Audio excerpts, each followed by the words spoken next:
welcome to another episode of Amiga Retro Adventures. And today, finally, is part 3 of the Amiga 2000 1MB ROM upgrade, and that would be the 3.1.4 ROM to be specific. So everything is good to go. The Amiga 2000 has been repaired and cleaned up, as you have seen in my previous videos. So we're going to get to the meat and potatoes. What we need to do now is to create the 3.1.4 ROM, and I said what they've done with the 3.1.4 ROM, because they added some features and improvements, what happened is they had to move the icon library and the workbench library from the ROM onto disk. Now, the only thing I don't like about this approach is if you don't happen to have these on disk for some reason, let's say you put the ROM into a different computer, or you might have other issues, the computer will not boot properly, because once it gets to the workbench screen, it pretty much will halt. You'll either get a black screen, a white screen, or at best a requester asking for said libraries, like as in the icon and workbench library. So we're going to remedy that. So we need a bigger ROM, so that's why the 1MB ROM will accommodate this. So here we go. Let's go to Remus. And there it is. There's the Remus folder, all blue and stuff. Inside the folder is Remus itself and a companion program called ROMsplit. Now ROMsplit comes with the Remus package, and make sure you download the most recent Remus package, because it will basically support the latest ROMs. That includes the 3.1.4 ROM. The ROMsplit has to support the ROM. You can't just load in any old ROM. It will not work. So make sure you have the most recent one off of Aminet, and you'll be good to go. So as I said, ROMsplit does exactly what it sounds. It's going to take the ROM file that you have and split it into its individual components. And then you can use Remus to basically add, remove, put anything you want to modify the actual ROM itself, and then you can recompile it as well with Remus. So let's get started, and we will begin by running ROMsplit. And there it opens.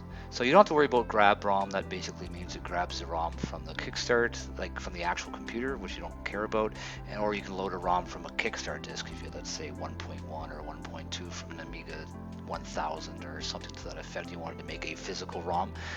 We're not going to worry about that. I'm not going to worry about the save directory either, because ROMsplit will create one for me after I load in the ROM. So let's load the ROM. Click on the file folder, and we are in the correct folder. This is where I put it, but I don't see it because I don't have an extension on it at all. So I will remove the pattern filter and then hit enter. Lo and behold, there it is. So this is the A500 version. Basically it's the A500, A600, and the Amiga 2000 as well. So all the 16-bit computers are covered. So I will click OK. Or maybe I should select the ROM and then click OK. Yes, that works much better. Sorry about that. So everything is there, as you can see. Everything looks great. I don't need to do anything else. I'm going to click on the Select All button, which selects all. Interesting. So that looks great to me. And I just have to click on Extract Files. And they have been extracted, 36 of 36. And believe it or not, that is it for this program. We no longer need ROMsplit. Goodbye. Now we move on to Remus, and this is where everything occurs. This is the big daddy of them all. This is the one that we need the most. So here we go. I shall run it. As you can see, it starts in the standard ROM mode, and that's exactly the one we want. We want the standard ROM, and then we're going to do the extended. The extended is where we're going to add the other libraries, since there's no room on this one. So no room on the standard. Here we go. Okay, so this is the build list and the build order, and this is a random directory that opens up, which always defaults to other for some reason, but we don't need that right now, but we will return to it shortly. Okay, so remember the modules folder? There it is. So I need that one. You don't see anything here because it's just a directory lister, and there's all the files. So these are all the individual ROM sections, or sorry, ROM components. I will copy all of those and in MUI fashion, drag and drop over here. And as you can see, of this 512K ROM, 40K is free. So there's not a lot of room left. So there's two things I have to do here. I don't need this down here. This basically is a pointer to the Workbench icon library on disk. Remember, we're going to be having it in ROM, so I don't need this.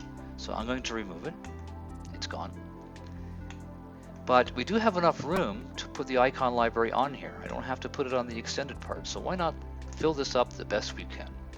So what I will do is I will navigate to another folder that should have it. I believe it's under Others.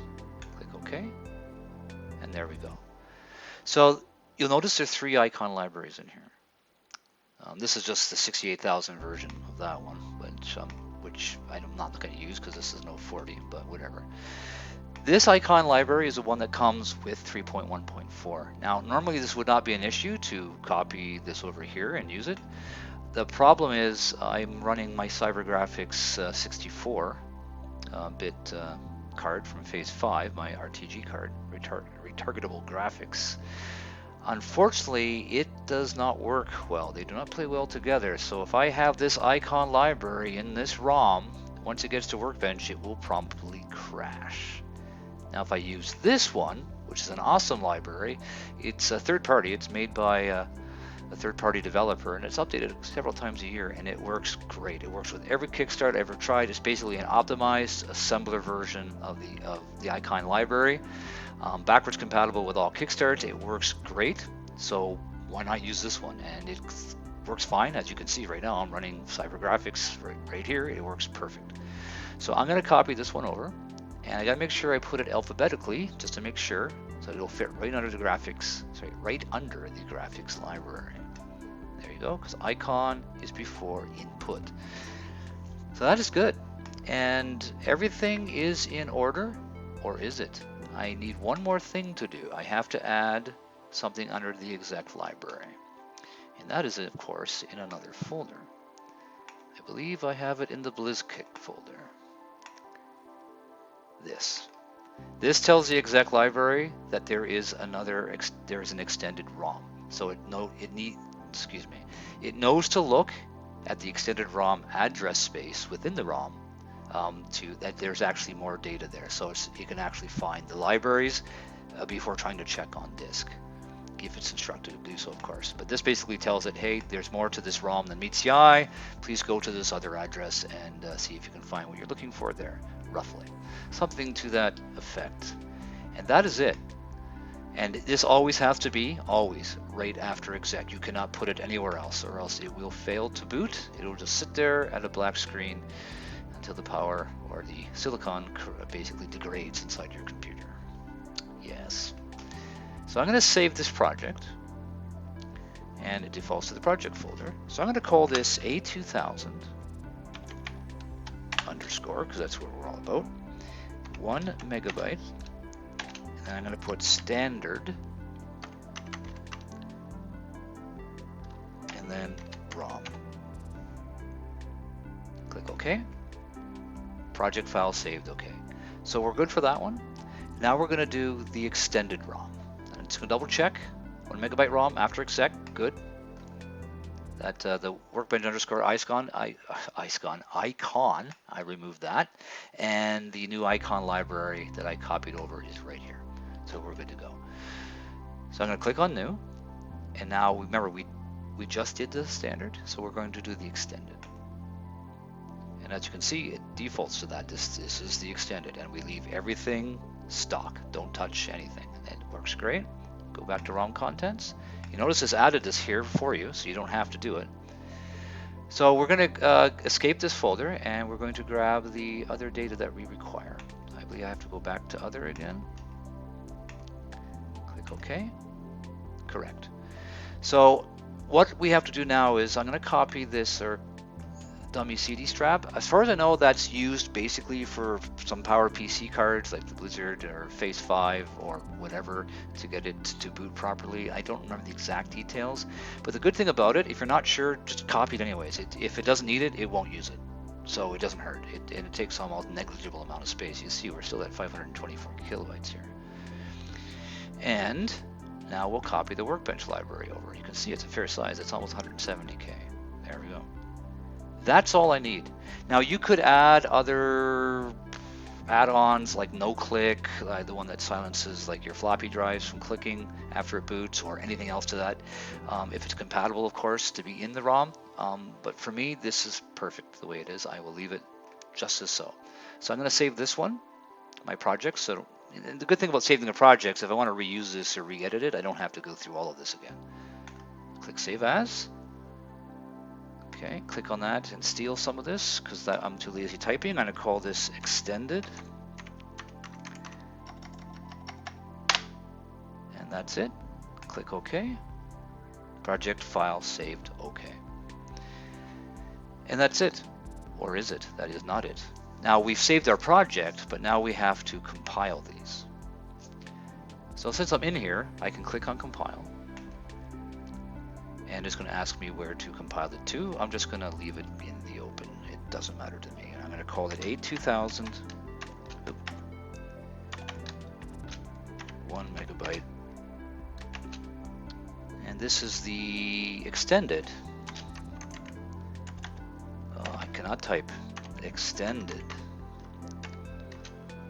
ROM. Okay, and as you can see, everything got compiled. Okay, that's excellent. And this is the beauty of saving your files. I just have to load in the other one. I'm not going to save this, no. And I'll load in the standard ROM. And I will compile that one as well. And I will call that standard. And okay. So we've compiled both 512K ROMs. They're individual ROMs. And I'll show you. I will show all files and view by name. There they are.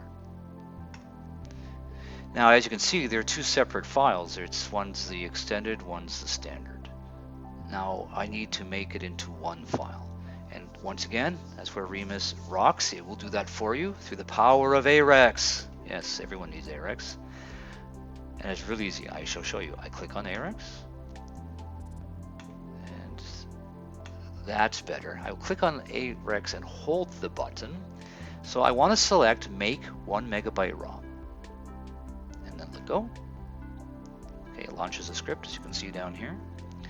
So by default, it does the the Amiga 12,000 and the Amiga 4000.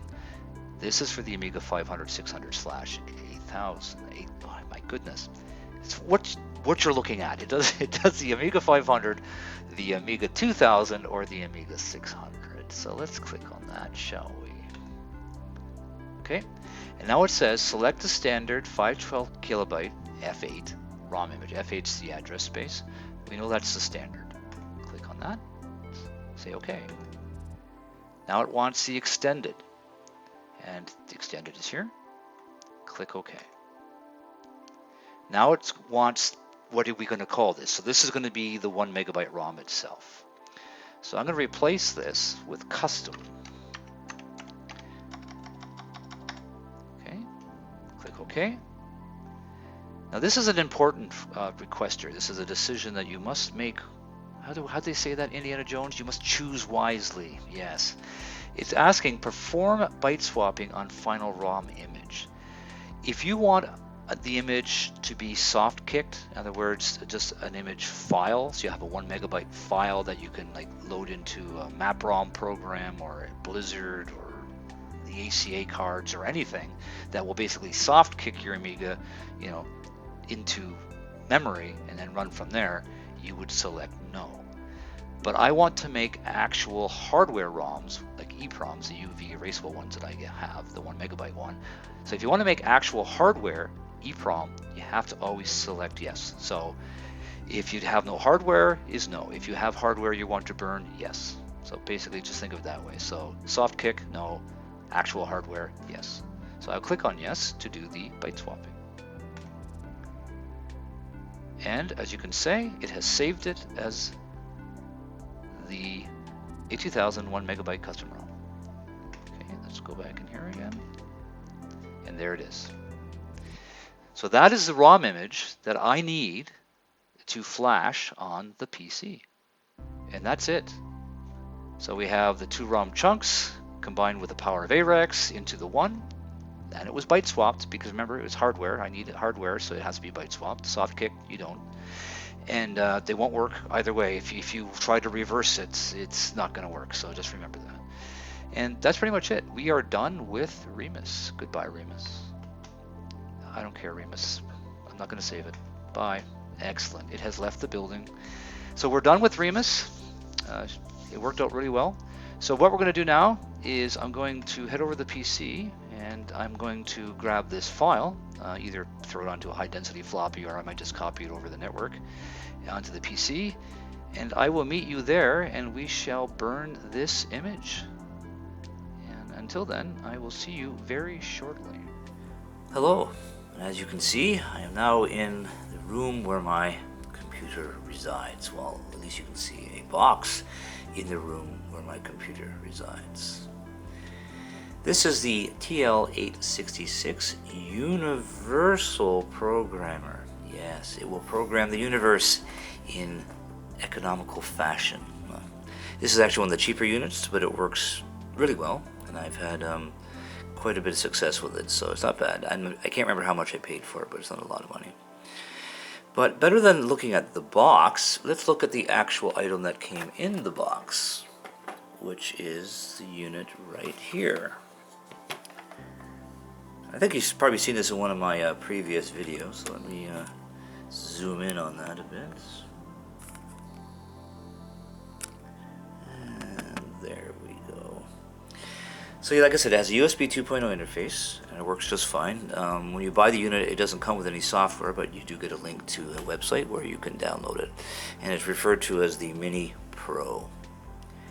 But by itself, this doesn't quite do what I need to, at least for the Amiga. This is a 40 pin, and of course the 1 megabyte ROM is a 42 pin. But that's just not, that's not the only reason why you need this adapter.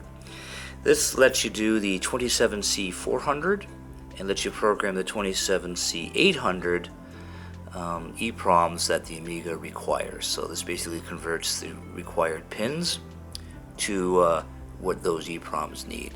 So what I'm going to do is I'm going to gently insert this adapter in here, like so, and using the ZIF socket, zero insertion force, I shall close this lever, and there you go. And that's it. And you can see there's a series of dip switches as well. They will come in use very soon.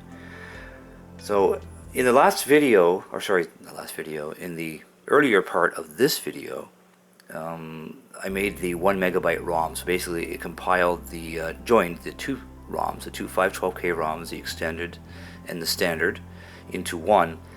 And just before I made this part of the video, I realized I can't do that because these ROM chips, or sorry, these EEPROM chips have to be programmed in 512 kilobyte chunks. So I'm going to put this to bank 0 right there, which is down, so you can see that the 0 is here, and I only have to worry about address 18, and so it's at 0. And then what I'm going to do is I'm going to program the standard ROM first into the EEPROM, and then the other ROM image, the extended, I will put this into the 1 position, which is actually on the top, not to get confused with these, the 1 position at the top to, like I said, flash the other half of the chip. And speaking of the chip, this is the one right here. So this is the, get this a focus on there, good. This is the 27C 800. And the 800 stands for 8 megabit. So if you divide that by 8, of course that's 1 megabyte. And then the traditional ones that are used on the 512 kilobyte ROMs are the 27C 400, which is 4 megabit, and you've guessed it, you divide that by 8, you get half a meg, or 512. So I'm going to install this into the socket, and it goes the back end, because this is actually upside down, so you can see the dip switches. This is the top where the lever is, so the bottom is where the writing is. It's in there properly, and I can lock that down. There we go. And the good thing about this, it does protect the chip, so if you do put it in backwards or you offset the pins, it won't destroy the chip. It will actually give you an error when you try to program it, but it will prevent the chip from being destroyed. So that's a bonus. So that's it for this section here. So what we're going to do is we're going to go on to the PC itself, and I'll be using the Mini Pro software, and then we'll try programming this chip. So I will see you in one moment. Hello. I am now on the desktop of my Windows PC. So let me empty the trash can because I am a nice, neat, and tidy person. I am generally, but just don't open up any of my closets. That's where I hide everything. Oh, and of course, the old secret from when we all grew up, under the bed. But that's a subject for another day. So what I'm going to do is now I need to open up the programming software. As you saw previously, we have the programmer plugged in, ready to go. So I shall go to the Mini Pro software. And there it is. And you may have seen this in previous videos, but here it is again. And you can see the IC that has been selected, select IC, shows up as the 27C 4096. Even though this is the either I use a 27C 400 or in this case a 27C 800, this is pin for pin compatible. It has to be selected. Those other ones do not come up in the drop down menu at all.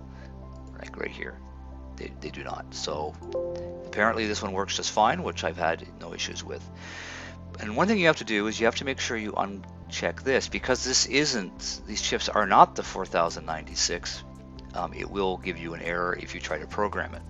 So the ID is unchecked. Everything is good. All this information is correct. This is loaded by the profile here. So the voltages for reading and writing and all that fun stuff. So we should be good to go. So what I need to do now is remember, I need to load in the image. Now you can see here, there's that 1 megabyte image that I created using Remus, which is basically Remus combined these two that it compiled previously into the final product. But like I mentioned before, these chips, even though this is a 1 megabyte ROM, it's actually has to be programmed in two 512 kilobyte chunks.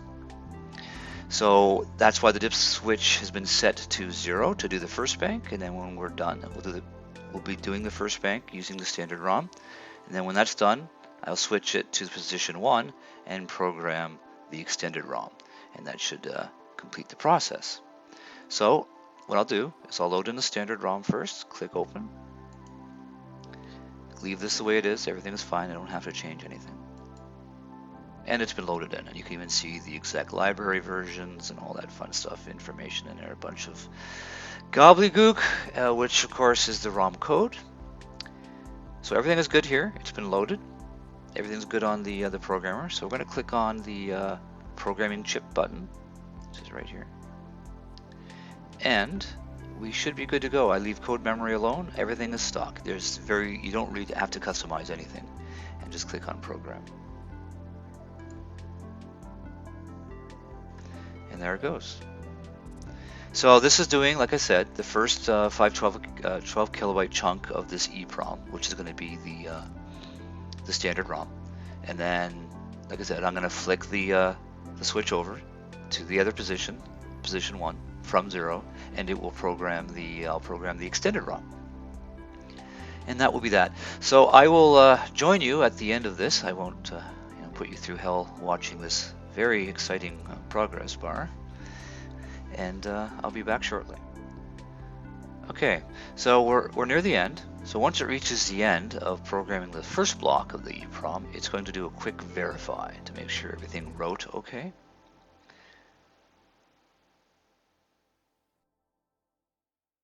Any second now.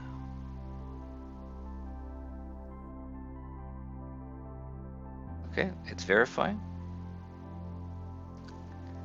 And that is successful. So we're going to click on cancel, and I'm going to go back to here. I'm going to put this in position 1 with the the silk screening on the PCB there. Everything looks good. Now I need to load in the image. This is going to be the extended this time. and you'll know it'll be loaded because right now this will change. So when I click open, then click OK, there. So it has been loaded in. And same thing as before, now that I am on the other bank, which is up here. And then I am now on bank 1. I had to double check that. I thought I just switched it. I did not. So yes, always double check your work before you proceed. Because if I did not, that would have just overridden the other bank that I just did. And probably not, because I already had data there, it would actually have come up with an error. And that would have been the end of that. So we are in the right position now. And we will click on the program button. And let's go. Same thing as before, I won't bore you to death with this. I will be back when it is completed. Okay, we're near the end of the second block in the EEPROM being programmed, the extended ROM. And it will verify.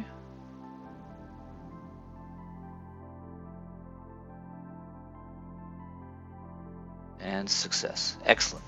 Now, if for some reason it did error out on you, you would probably have to put it into the UV eraser, the little one that I bought on eBay to basically erase these, and then try again.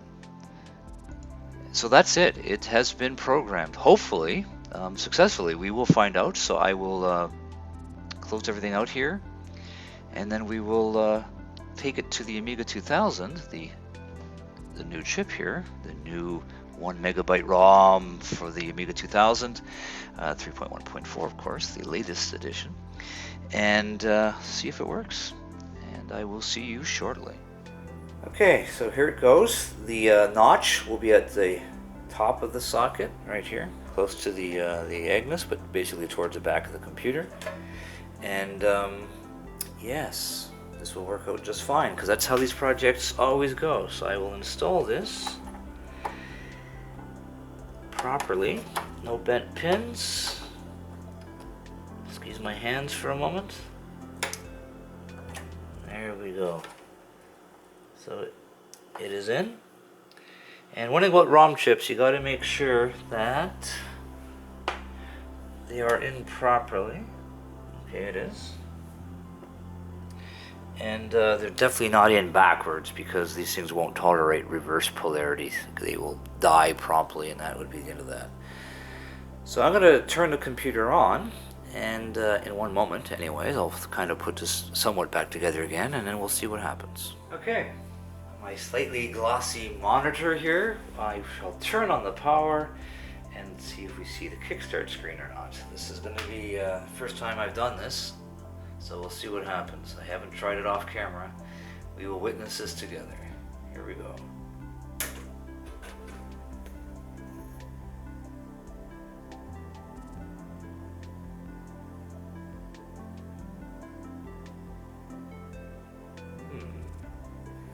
By the looks of it, this has not been a success.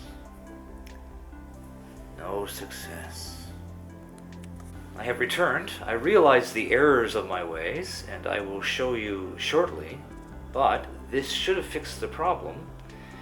I will turn on the Amiga 2000, and we'll see if indeed it has been resolved.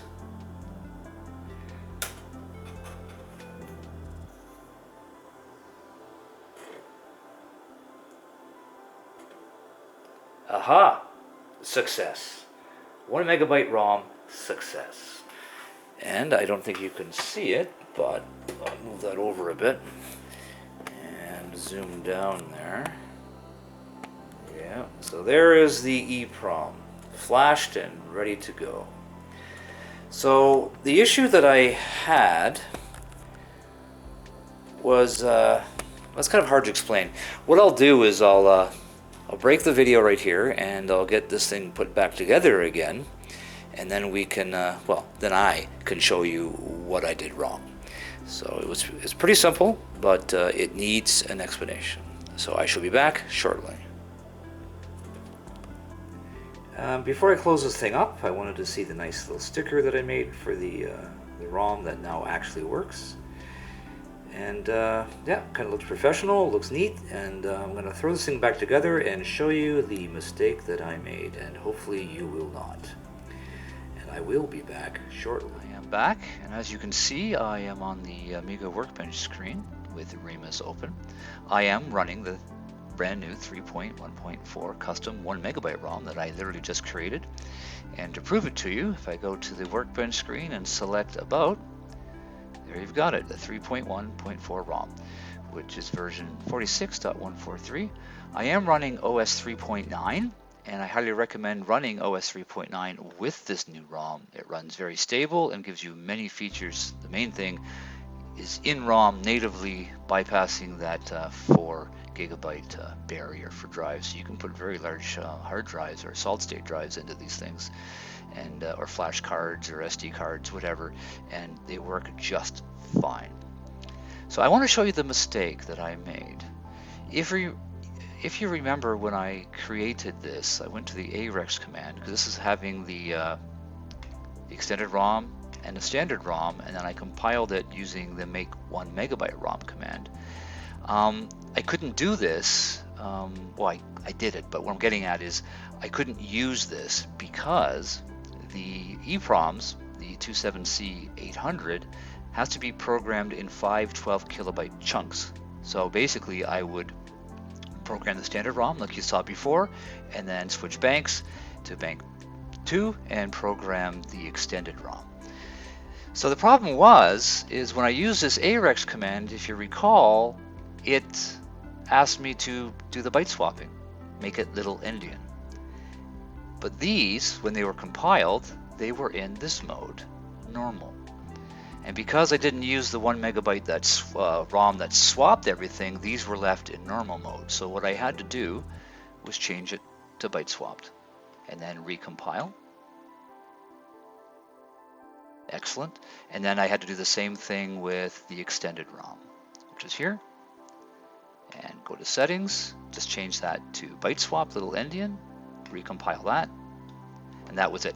And then I uploaded these two via FTP to the PC, and then I burned them after I erased the EEPROM. That's a good thing about the UV erasable EEPROMs. You make a mistake, you can just erase them using a UV light and start again. So that's what I did. I erased them, programmed them with the byte swapped images, and presto, it works perfect. So that was my blunder, but I caught it, and that's all that matters, and that's the beauty of these things, is you learn by doing. So that pretty much wraps it up. That is the completion of the series, the Amiga 2000 1 megabyte ROM upgrade to 3.1.4. And as always, thanks for watching.